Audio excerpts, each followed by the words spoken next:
Hey guys, so today I just wanted to discuss some tips and tricks on how to succeed with 1 meal a day, or intermittent fasting as it is sometimes known. And I've kind of addressed this in a few of my other videos, what I eat during the day, how many calories, how to get through the day without feeling hungry, things like that. But I still continue to get a lot of questions surrounding this diet plan. And it's always usually the same type of questions.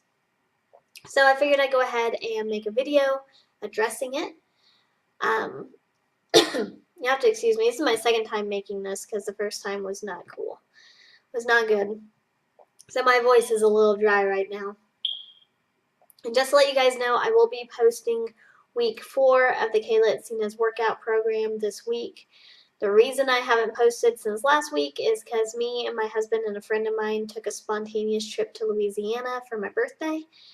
My birthday is actually in a week, but we went last week because it was cheaper. We stayed a night at the Myrtles Plantation, which is supposed to be one of the most haunted places in America.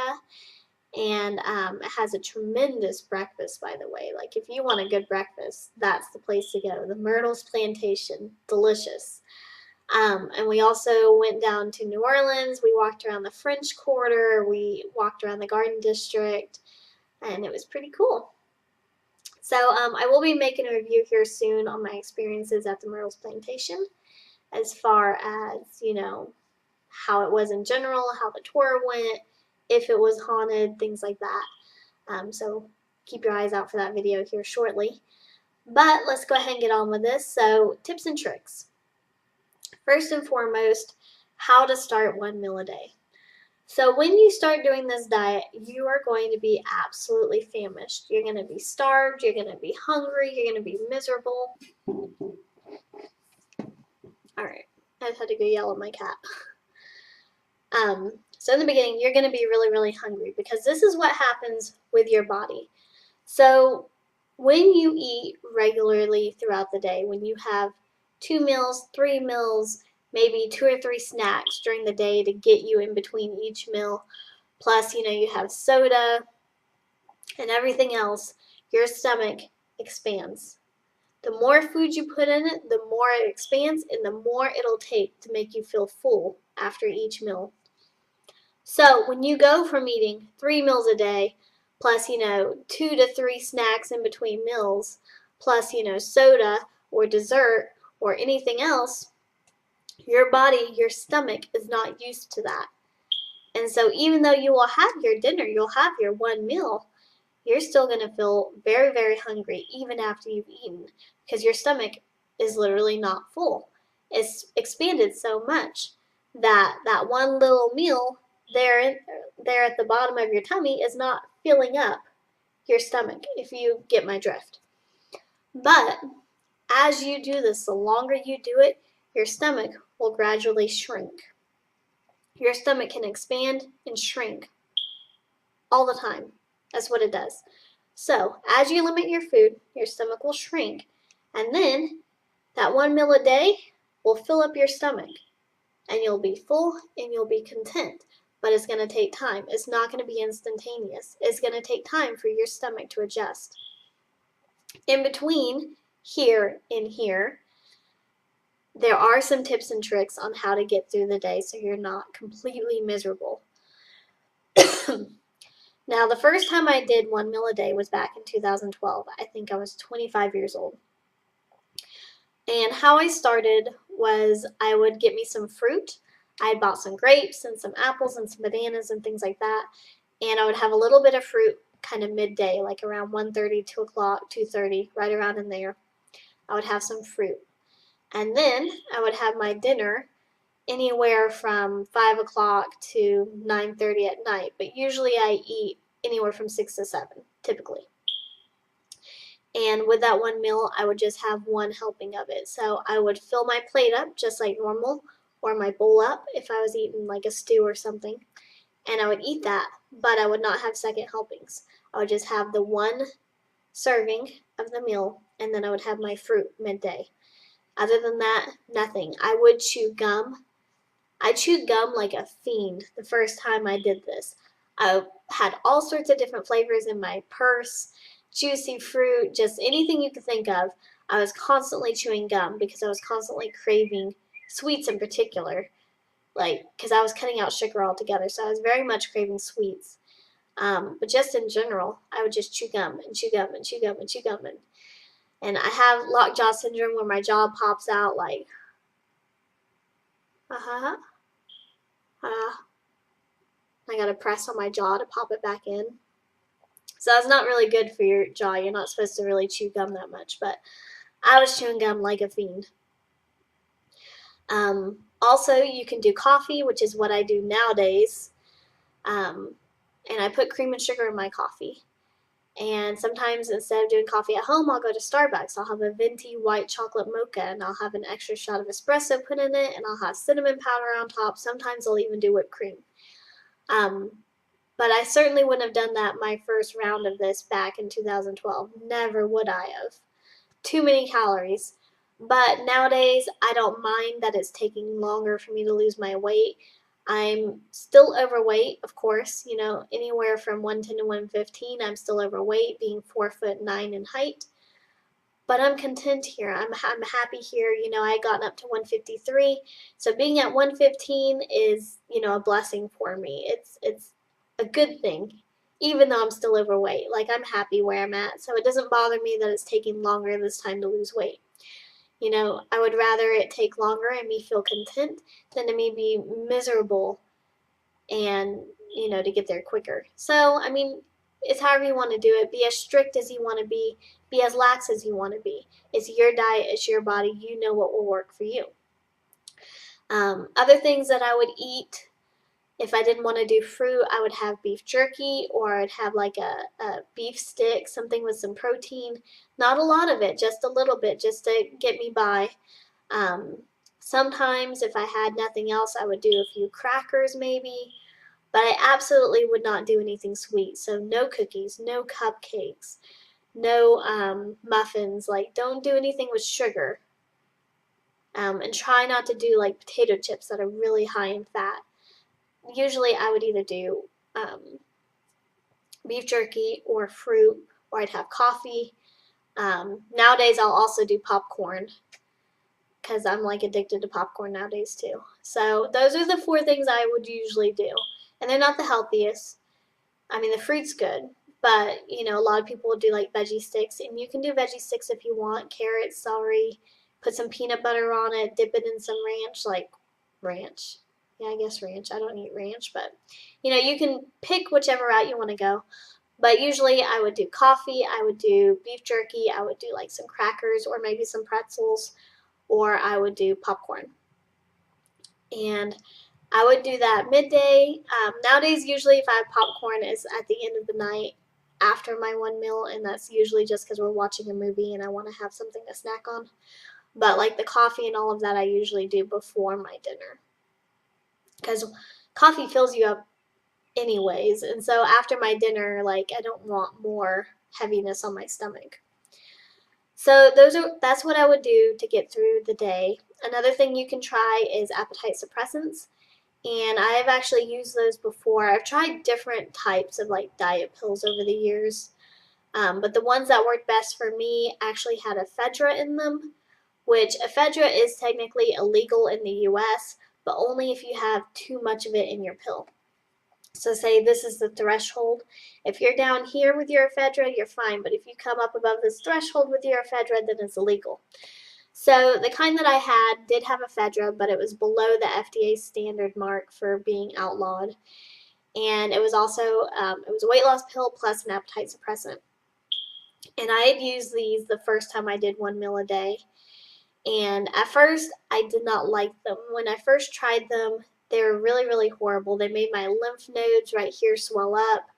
They caused me to get really jittery. My body started sweating. My tummy was upset. I got really horrible insomnia. And I was like, fuck this. Like, I am not using these anymore. And so I put them in my car, and I forgot about them. And they literally stayed in my car all summer long. Like, I put them in the spring, and I noticed them in the fall. That's how long they were in my car. And it had gotten up to like 115 degrees that summer. 115 degrees Fahrenheit, which is the hottest it's ever been in the state of Oklahoma. And when I finally noticed them, they were like kind of melted and they were like brown, like they had been burned because I guess they were in the sun. And I was like, oh God, like no, what did I do to these? And I was really hesitant to try them again. And I kind of like talked myself into it. And I was like, well, I'll just try one and see if maybe I've changed or maybe the pills have changed or, whatever. And I tried one and it was like the magic pill. It was amazing. I didn't get jittery, I didn't get sweaty. If anything, it gave me more energy throughout the day. And it did suppress my appetite, so I wasn't quite as hungry throughout the day. And in addition to that, because it had the ephedra, it helped speed up my weight loss. Um, Now, I didn't do this the whole beginning of my diet. This was more towards the very end of my diet that I started using these. And I really wish I'd had it in the beginning because that's when it was the hardest. But they definitely did help while I had them. Eventually, of course, my bottle ran out and it was empty, and so I bought some more. And it was right back to square one. I was sweating. My hands were like trembling while I was trying to type at work because I do data entry. Um, Really horrible insomnia. Like I would take it at 6:30 in the morning and it would be 7 a.m. the next day and I'd still be awake. Really, really bad insomnia. I tried leaving it in my car again, but it didn't get near as hot, so it didn't do anything. I even tried putting a blow dryer on it, no. So I've literally had this bottle of pills for like 3 years sitting in the back of my closet. Haven't taken them in forever, and I probably won't ever take them again. And all the other diet pills that I've tried over the years were pretty much useless. They didn't help me at all. So I will do a review on these diet pills someday soon once I find the bottle. But I'm saying that is a route you can do. You can also visit your doctor and they can prescribe you an appetite suppressant, and they can also prescribe different diet pills. And that's probably the safer route than just buying something over the counter or buying something off the internet. Because there's been people that have literally been put in a coma from different diet pills. So please, please, please do your research before you purchase anything. Look at reviews, look at doctor opinions on them, get your doctor's opinion in person, have an appointment set up, because you don't want to mess around with diet pills. Like they can totally screw you up. But that is a route you can take. It did help me, especially near the end of my diet, the first time I was doing this. However, this year I have not taken any kind of appetite suppressant, diet pill, like nothing. It has strictly been 1 meal a day and working out. So that's kind of how I get through the day when I'm just hungry. But as I said, as you go on, the easier it'll be, the less hungry you will feel, the less cravings you will have. As far as how many calories I eat, I do not count my calories. I typically cook my own meals at home. I love to cook, and I'm not going to sit there and weigh everything out and all of that. Like, it's too much work. So I do not count my calories, but as I mentioned earlier, I will completely fill up my plate or completely fill up my bowl and just have that one helping. But even these days, I'll have 2 helpings of my meal just because I don't mind that the weight loss is slowing down. I'm okay with where I'm at. I'm content, so it doesn't really bother me. But I very rarely will have 2 meals. I did this weekend, but it's only because my husband was with me and my friend was with me, and of course they didn't want to eat just 1 meal a day. And so I was like, well, I'll just have a little cheat weekend, and so it was good. Somebody else had asked if you're going to have a post-workout meal or a pre-workout meal, would that count as your 1 meal a day? Now that will depend on several different things. It'll depend on how much you're eating and what time of the day you're eating. If you're eating really early in the day, say before noon, I would not count that as your 1 meal because by evening time you're going to be starving. That is too much of a gap for you not to have food later in the evening. And for me, it's easier for me to be hungry earlier in the day than it is at the end of the night when I'm trying to go to bed. Also, if you're having a very tiny meal, like just a little bit of something to get you past your workout, I wouldn't count that either because that's not going to be enough calories to get you through the day. So if you do want to do that, go ahead and have that post-workout meal and just add your dinner later in the evening. You're going to be losing weight anyways because you're going to be working out. So yes, go ahead and have that post-workout meal if you want to have it, and then have your dinner later in the evening, because you're exercising, you're working out, you're doing good things for your body. So if you have to have that extra little meal after you work out, then do it. Me personally, I don't do that. Even though I've been working out, I will usually work out around like 10:30 in the morning, and I'll shower, and then I'll have my dinner around usually 6 o'clock.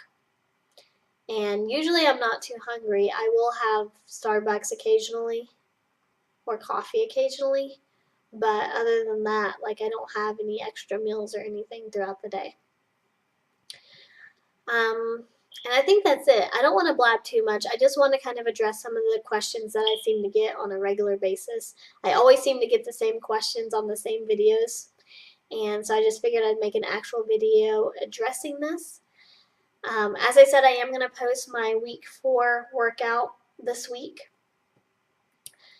I think I'm going to do it in my husband's wrestling room at the school, though, and so I'm going to work out tonight, probably, hopefully, and then should be posting it tomorrow, because I have to edit it, and we don't have internet at home, so I have to go somewhere with Wi-Fi to do it. It takes me longer to upload than if I was going to upload at home. So I think that's it. If you have any other questions that I did not address, please feel free to message me, let me know.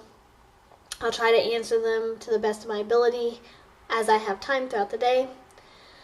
And I think that's pretty much it. Now, of course, the healthier the meals, the quicker the weight loss. The more you work out, the quicker the weight loss. You can throw in diet pills if you want, but get with your doctor first to make sure you're taking a safe route. You don't want to end up like a vegetable in a wheelchair, trust me. And I think that's it. I don't want to blab too much, so I'll go ahead and see you guys later. I will be doing a review on the Myrtles Plantation here soon and what I experienced there. And I guess that's it. So I will see you guys soon.